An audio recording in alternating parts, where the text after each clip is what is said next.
On Christmas, my sister, the one who always assumed I'd watch her kids, sat with her planner and declared, "You'll take care of the children for a week while we go on a cruise." I refused. The next day, they arrived with their suitcases. When they saw the note, their expressions turned ghostly. But the real shock was yet to come. My name is Daniel. I'm 28, and if you asked my family, I was always the quiet one, the one who never stirred trouble but also never shone. Growing up, my older sister, Michelle, was the star of the show.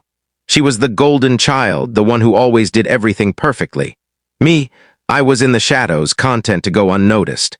I never craved attention, but I also never received the praise. Even though I earned good grades, secured a solid job, and managed my life well, Michelle's life always seemed more dazzling.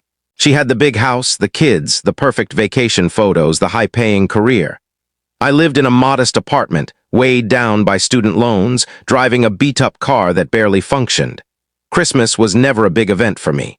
We'd gather, eat dinner, swap gifts, and act like everything was fine, but I never expected much from it. It was just another day. This year, though, everything changed. I was at home, savoring a rare moment of calm when my phone pinged. It was Michelle, texting as she always did during the holidays. "Hey, Daniel, can you look after the kids for a week while we go on a cruise? We've been planning this for ages. You'll manage, right?" I stared at the message for a long time. Michelle always expected me to babysit. Whenever she needed a break, I was her go-to. But this, a whole week. I didn't have the time to drop everything. I had my own life to handle, so I did something new. I said no. It felt surprisingly simple. The words lifted a burden from my chest. I sent the reply and put my phone down, thinking that was the end. But the next day, my doorbell rang. There stood Michelle and her husband, Mark, with their luggage, looking like they were ready for a luxury getaway. Michelle held up a suitcase and grinned. "We didn't see your text. We're leaving today," she said brightly. I stared at them. "I said no, Michelle," I replied, my voice calm but firm. Her smile wavered for a moment, but she quickly covered it with disbelief. Mark stood quietly behind her, clearly wishing he wasn't there. Michelle glanced at me, then at the luggage, a hint of panic in her eyes. "Are you serious? Completely serious?" She looked at Mark and her face paled. The air between us grew heavy and I could see her scrambling for a response. She hadn't expected this, but then she nodded almost too calmly. "Well, that's your call," she said, her voice eerily steady. "But we're still going. Enjoy your holiday, Daniel." I watched them turn to leave, their suitcases trailing behind. I shut the door with a soft exhale, feeling both relieved and uneasy. I wasn't sure why I felt so tense. Maybe it was because I'd finally drawn a line. Maybe it was because I knew they wouldn't take it well. Then the next morning I found a note taped to my door, a brief message from Michelle. "You'll regret this. We'll see how you cope without family to lean on." I wasn't sure what to make of it, but one thing was clear. This was only the start. Growing up, I never fully grasped what family meant. Michelle and I were always treated differently. Our parents, especially Mom, made it obvious who their favorite was. Michelle was the shining star, always in the spotlight. I was the supporting act, the one who faded into the background. It wasn't just about accomplishments. It was about how things were acknowledged or ignored. If Michelle aced a test, she'd get praise and a new gadget. If I did the same, it was good work but aim higher. It was subtle, but it hurt every time. Over time, I started to believe I wasn't worth the effort. I worked hard, excelled in school, got into a good college, and landed a steady job. But it never felt like enough. Michelle, meanwhile, had everything handed to her. She went on lavish trips, owned a beautiful home, and lived a life everyone envied. She had the perfect family, the perfect marriage, and even when things went wrong, it was always someone else's fault. I did what I needed to survive. I buried my frustration, attended family dinners, watched her kids when she asked, and acted like I was fine being invisible. But deep down, I was exhausted, tired of always giving in, of saying yes even when it meant sacrificing my own needs. That's when it began, the small things that piled up. Michelle would ask me to watch her kids for a weekend, no big deal. But when it became a week-long cruise, it was too much. She wasn't asking anymore, she was demanding. It hit me hard. Michelle expected me to be at her beck and call, without even a thank you. She never considered that I had my own plans, my own life, my own limits. The worst part? When she'd get upset if I refused, it was like I was betraying her, not the other way around. She'd call me selfish, and I'd feel the sting of guilt. But that morning, when I found her note after they left, it sank in. She didn't care. She was more annoyed about the inconvenience than my feelings. And it wasn't the first time. Whenever I tried to stand up for myself, I was made to feel like I'd done something wrong. I remember one holiday years back when I finally got a few days off work. I was excited to relax, to have some time to myself, but Michelle called. She needed me to watch the kids for a day while she and Mark attended a wedding. I said no, I hadn't had a break in months and I was drained. She called me selfish and guilted me into helping. That day I spent hours watching the clock, waiting for it to be over. I kept wondering why it was always me. Why I was always the one who had to give in. And now, after years of saying yes, Michelle's response to my simple no was a note that cut deeper than anything she'd ever said. "You'll regret this." What did she mean? Regret refusing. Regret standing my ground? A few hours after the note, I got another text from Michelle, this time with a photo of her grinning, holding a drink by the cruise ship's pool. She'd gone on the trip like nothing had happened. She never acknowledged that I wasn't babysitting. It was like my feelings were irrelevant. That's when I saw the truth. She didn't see me as a person with my own life. To her, I was just a tool for her convenience. Anger surged inside me, but I held it back. I didn't reply to her texts or calls. I didn't want to get sucked into the drama. Didn't want to fall back into the cycle of guilt and manipulation. But the more I thought about it, the more I realized how much I'd been giving up for her. How much I'd let my family take advantage of me without ever asking for anything in return. The note's word, regret, lingered in my mind. I was tired of regretting everything. I regretted not speaking up sooner, not setting boundaries earlier. But this time I was done. And then, just when I thought it couldn't get worse, I learned something that took everything to a new level. 3 days after Michelle and Mark left for their cruise, things took a sharp turn. I hadn't heard much from them except for occasional texts from Michelle, still asking me to check on the kids or make sure they were okay. It was as if I was supposed to be their personal assistant while they enjoyed their vacation. At first, I ignored the messages, but then came a phone call that changed everything. I was at work, sifting through emails when my phone buzzed. It was Michelle. I let it ring a few times, assuming it was another routine check-in, but when it buzzed again, something told me to pick up. "Daniel, why aren't you helping more?" Michelle's voice was sharp, irritated, yet oddly casual. I could hear the cruise ship's music and chatter in the background. "What do you mean?" I asked, keeping my tone even. "The kids are a mess, Daniel. I know I asked you to keep an eye on them, but you're not even replying. They're going wild," she snapped, the clink of glasses faintly audible as if her vacation was her only concern. "Michelle, I'm not there to babysit. I told you I wouldn't do this. You need to handle it," I said, frustration rising. It felt like every word was a challenge to her, but I wasn't backing down. "You're being so difficult," she muttered, her tone dripping with familiarity. "I'm starting to regret asking you. This is the last time I'll ever ask you for anything." I knew her game. She was trying to manipulate me, playing the victim to make me feel guilty for something I had every right to refuse. "That's fine, Michelle. I don't regret it," I said, my voice colder than I meant it to be. There was a pause, and I thought she might be reflecting on my words. Then she dropped a bombshell. "You know, Mom thinks you've been a letdown lately. I told her you've been acting strange, distant, and she said, 'That's just how Daniel is.'" Her words hit like a blow to the chest. The one person who always favored Michelle, who always saw me as the problem, was now apparently backing her up. I hadn't spoken to Mom in weeks. I distanced myself because I couldn't handle her constant judgment, her expectation that I'd conform to her vision of me. But hearing this, hearing Michelle weaponize Mom's words to guilt me, was the final straw. "You've been telling Mom everything, haven't you?" I snapped, my voice shaking with anger. "You've been spinning the story, making me the villain, haven't you?" "I haven't said anything, Daniel, but you've been so distant lately. What am I supposed to do? Everyone's worried about you," she shot back, her tone suddenly defensive. "You're ruining everything, making this all about you." My heart pounded. The betrayal hurt more than I could express. It wasn't enough that she was manipulating me into helping. She was turning the family against me. I wanted to yell, but I stayed composed. "I'm done, Michelle. This is it. I'm not your backup plan anymore, and I'm not letting you use Mom to guilt me." The line went silent. I waited, heart racing, hearing the faint sounds of her vacation.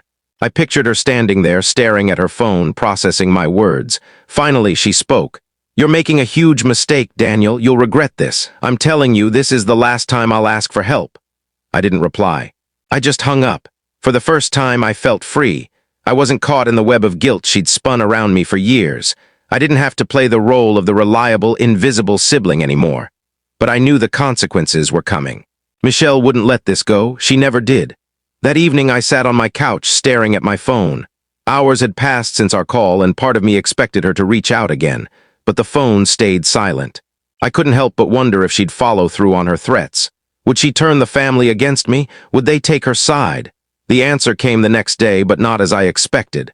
I got an email from my mother. It was brief, direct, and cutting. "You need to fix this, Daniel. Michelle is upset and now the family is too. Don't make this a bigger problem. Please don't be difficult. This is what family does." I stared at the screen. I knew what this meant. Michelle had gone to Mom, twisted the narrative, and now I was the one to blame. Again, it hit me. I wasn't just fighting for my time, my space, my boundaries. I was fighting to be seen as an equal, to not be the one always blamed. As I read Mom's email, I realized that by saying no, I had crossed a line. I wasn't just challenging Michelle anymore. I was challenging the expectations of my entire family. But despite knowing the battle wasn't over, I felt a small victory. For once, I wasn't playing the role they'd assigned me. I was doing what was right for me. The next few days were a blur. I couldn't shake the feeling that something was about to erupt. I had taken a stand. I had set my boundaries, but that didn't mean it was over. Michelle wouldn't let this go easily. She never backed down when she didn't get her way. I threw myself into work, keeping my mind busy. I ignored calls and texts from Michelle, my mother, and anyone else who might try to guilt me into giving in. Then came the call that sealed it. It was late on a Friday evening, and I was finishing a report when my phone buzzed. I checked it expecting spam or a work message. Instead, it was my dad. We hadn't spoken in a while, we'd never been close, but I knew this wasn't a casual call. The tension in my chest tightened as I answered. "Daniel," my dad's voice was strained, almost uneasy. "We need to talk," I sighed, bracing for the conversation. "What's going on, Dad?" "You know what's going on," he said, frustration creeping in. "Your mom's upset, Michelle's upset. We're all upset. What happened, Daniel?" I could hear the disappointment in his voice. It hurt more than I wanted to admit. I'd always been the one to avoid conflict, the one who went along with the family's expectations. But now I had drawn a line and they didn't like it. I said, "No, Dad, that's what happened. I'm not dropping everything to watch Michelle's kids while she's on vacation. I have my own life," I said. "You don't get it," he snapped. "This isn't just about the kids, it's about family. You're being selfish." The word hit hard. "Selfish," I repeated, my voice shaking with the anger that had been building. "You know what's selfish? Expecting me to sacrifice my life for everyone else, never considering what I need. You all made me feel like I don't matter, and now I'm the selfish one." There was a long pause. I could feel the weight of the silence. Finally, Dad spoke, his words heavy with resignation. "You know, Michelle and your mom are right. You've always been difficult. Maybe that's why you're so distant. You need to learn how to be part of this family. You can't just walk away when things don't go your way." The words stung, but not as much as I expected. In that moment, I realized something I'd avoided for years. They weren't going to change. My family would never see me the way I wanted to be seen. I'd never get the recognition I deserved. They'd always see me as the outsider, the disappointment, the one who didn't follow their rules. "I'm not walking away," I said quietly, feeling a strange calm. "I'm just done being used." Another pause, longer this time. I heard Dad exhale sharply. "I don't know if you'll ever get this, Daniel, but family helps family. You should know that." "I do, Dad, but family doesn't just take, it gives too. And I've been giving for years," I said, my voice soft but steady. "I guess we'll see if you can live with your choice," he replied, his tone cold and final. "Good night." I hung up without a word. A knot formed in my stomach, but it wasn't guilt. It was the realization that I'd made the right choice. I'd finally taken control of my life. I'd stood up for myself, and I wasn't going back. The next morning, I woke to an email from Michelle. It was short, sharp, and lacked any attempt at reconciliation. "Enjoy your holidays, Daniel. This is the last time I'll ever ask you for anything. I'm done." I stared at the screen for a moment, then closed the email without replying. I wasn't going to beg for her approval. I wasn't going to apologize for protecting my boundaries. It was clear she wasn't looking for an apology anyway. She wanted someone to blame. That evening, my mom called. She skipped the pleasantries and went straight to the point. "I can't believe you've done this, Daniel. You've broken your sister's heart. And now you're breaking mine. Do you realize how hard this is for everyone?" "I didn't break anyone's heart, Mom," I said, my voice calm but firm. "You all just don't like that I said no, and you know what? I don't regret it." "You'll regret this," she said, her voice trembling slightly. "You'll regret pushing us away. You always do this. Every time things get tough, you walk away." "No, Mom, I'm not walking away." I'm standing up for myself, and for once I'm not going to feel guilty about it. There was a long silence. I could hear her breathing, but she didn't speak. Finally, she sighed. "Goodbye, Daniel," she said and hung up. I stared at the phone, my hands still shaking with adrenaline. But this time it wasn't fear or anxiety. It was relief. I had said no. I had taken control of my life. And even though it felt like everything was falling apart, I knew it was the right choice. I was done being the invisible one, done being the fallback plan, done cleaning up everyone else's messes, and maybe that was the hardest part. But it was also the most liberating. Weeks passed, and life began to feel different, not easy, not exactly calm, but real. For the first time in a long time, I wasn't living for someone else's expectations. Michelle didn't reach out, and neither did my parents. The silence was heavy at times, but I found comfort in it. I could breathe without the weight of guilt or obligation. I focused on my work, on things that mattered to me. I picked up hobbies I'd neglected, painting, reading, taking long walks with no destination in mind. My apartment, once a place I felt stuck in, became my haven. It was mine. All of it was mine. The hours I'd poured into my career finally started to pay off. But even with that newfound peace, old wounds would sometimes resurface. The guilt, the doubts, the voices from my past telling me I wasn't enough, that I was selfish. I'd hear Michelle's voice in my head, calling me difficult, cold, saying I'd regret standing up for myself. I'd hear my mom, too, saying family was everything. They made it sound like I was breaking something sacred, like choosing myself was a sin. One afternoon, a package arrived. It was small, plain, but I knew who sent it before I opened it. It was from Michelle. Inside was a photo album. At first, I thought it was just family pictures, but then I saw the note. "You'll always be part of this family, Daniel. You just need to accept that we all show love differently." I sat there, holding the album, the words lingering. The album was filled with memories, some of me, mostly of Michelle's kids, snapshots from family holidays and birthdays. It was a reminder of everything I'd missed. Not just the kids or the big moments, but how I'd been erased from those memories, left behind because I didn't play the role they wanted. The old guilt crept in. The weight of the past, the voice telling me to give in, to fix everything. But as I looked at the photos, something changed. It wasn't just about saying no anymore. It was about realizing I wasn't wrong for standing up for myself. I wasn't wrong for putting my needs first. So I closed the album and put it back in the box. I didn't need it. I didn't need their validation anymore. I had made peace with my choice. That night I sat at my kitchen table, reflecting on everything. It was strange, but I felt free. Free from the burden of expectation, free from guilt. I wasn't the one who needed to apologize. I wasn't the one who had done wrong. I finally understood something I'd spent my life grappling with. Boundaries weren't about shutting people out. They were about protecting myself from being used. They were about knowing when enough was enough, when to say no and when to walk away. And no matter how many times Michelle or my parents tried to make me the villain, I knew the truth. I wasn't the problem. I had just been the one willing to bend until I broke.